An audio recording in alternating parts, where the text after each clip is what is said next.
there are some technology challenges in front of the engineers, so they are working too hard on that, let's say. But on the other side, how about the challenges about the people, finding the right people? How can those entrepreneurs who have some ideas about creating new realities for the future, for themselves, for the community? So what are the challenges they are trying to overcome, and how do you think you could just contribute to their journey, their ventures, and give some ideas? So I think people would like to know more about it. Sure. Yeah. So one of the biggest challenges is that I run into this question all the time.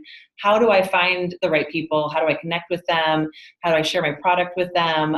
A lot of people are, they live in a couple of places, maybe online, maybe they dabble in LinkedIn, or they dabble in, a little GitHub, or, but it's more about understanding kind of where those people would live online.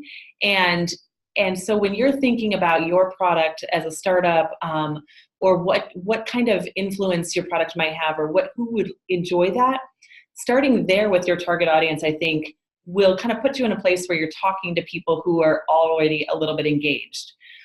One of the most untapped resources right now that I think people should not overlook is kids coming out. I don't want to say kids. Sorry.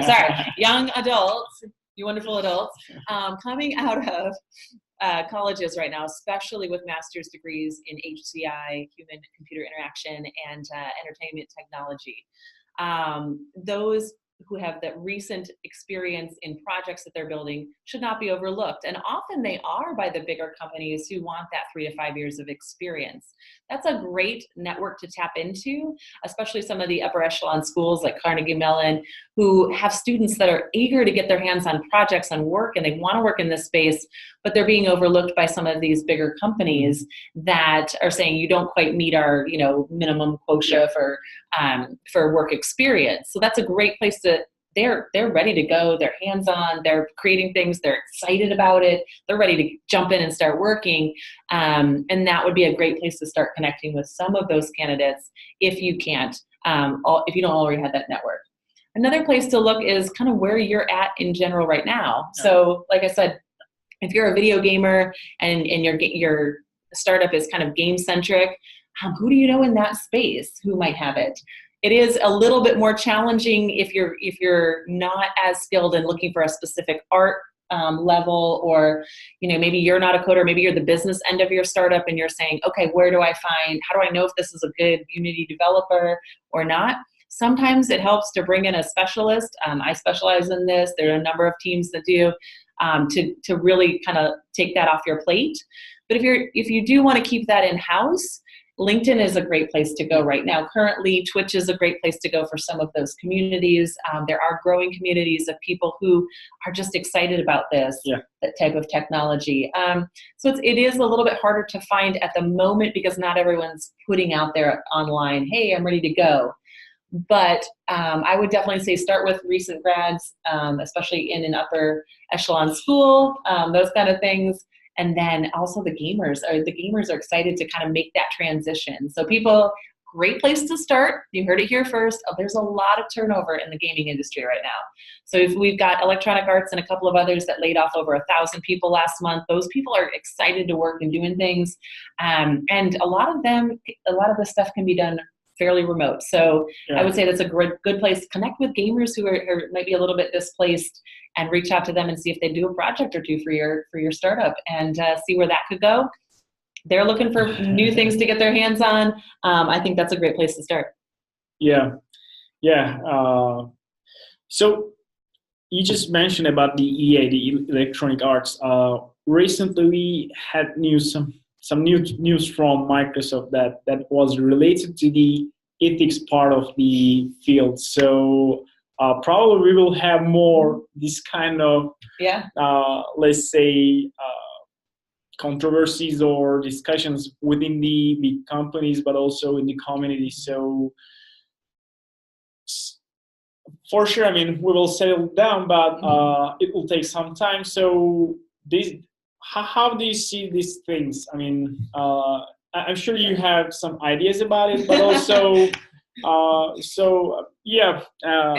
kind of the Wild West out there right now. I'm not gonna lie. This space is so open that it is.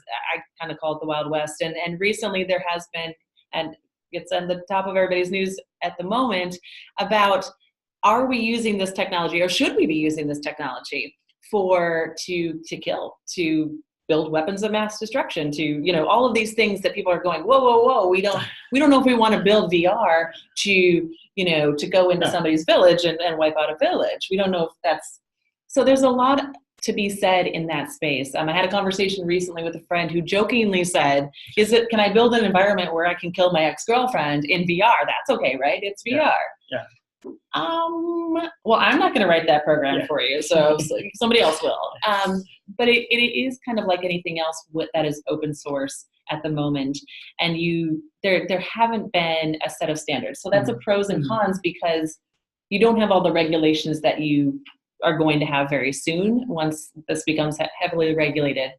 As far as some of the technology being used for, say, Department of Defense my answer to that would be, it's all a game. That would be my answer. Worldwide, if we're not building this technology, someone will. And if we're not building this technology, and I know that it is a little bit sobering, but we do have to keep in mind that we live in a world that is a little bit volatile. Yeah. So it is a fine line, and I'm not advocating for using that technology in that way, but I would like to just kind of throw out the devil's advocate that we don't know if someone else is building the same technology somewhere.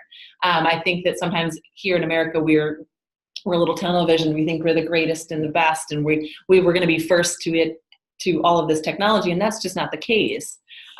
Always across the board worldwide, right? As we get a worldwide perspective, there are other countries that are leaps and bounds ahead of us in different areas. And so if we're not doing it, someone will. But keeping that in mind, there is a lot of cohesion that can be used with this technology to bring parts of the world together that may not already have access to that. So I would just say, it's a game. At one point America's on top, and who knows what's going to be next, right? So, even 100 years ago, it was a power play. So we don't know what that looks like. It's going to be tough, because I think that it could get regulated, and it could force people into having to build technology they don't want to. I think that it should still be kind of, up to the personal developer's choice at the moment for what they build. But I think that even though there's a lot of good that can come out of this, there is security elements that are going to have to be in place. So it's going to, but which also opens up the door to how this technology is going to be used just in general.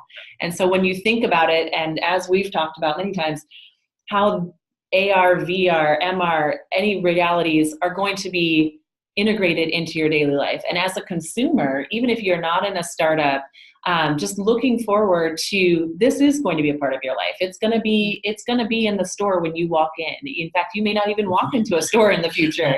You may do it all you may walk in and say, I'm going to try on this sweater, and I feel it. Okay, it'll be at my house in an hour in a drone, because that's just the world we're building. We're not quite there, but no matter what your impact or your startup happens to be, you will feel the impact of this. Sorry, back up there. But even if you're just a consumer, you're going to have this technology in your home, in your car within the decade.